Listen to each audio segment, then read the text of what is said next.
গতকাল রাত্রিবেলা তিতলি আমাকে বলল, চলো মা, তোমাকে মেহেন্দি পরিয়ে দিই।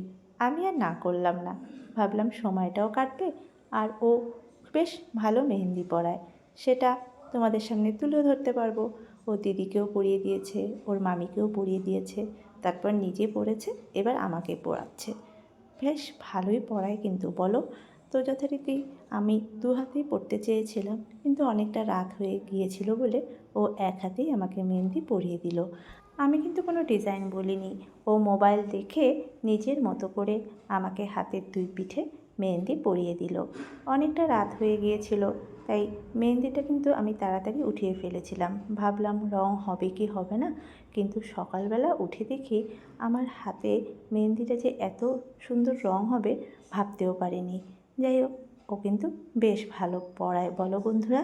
বেশ ভালোই হলো, এরপর থেকে আমার বাইরে আর কারোর কাছে মেহেন্দি পরতে হবে না। তিতলি আমাকে আমার যখন শখ হবে মেহেন্দি পরিয়ে দেবে, তাই না?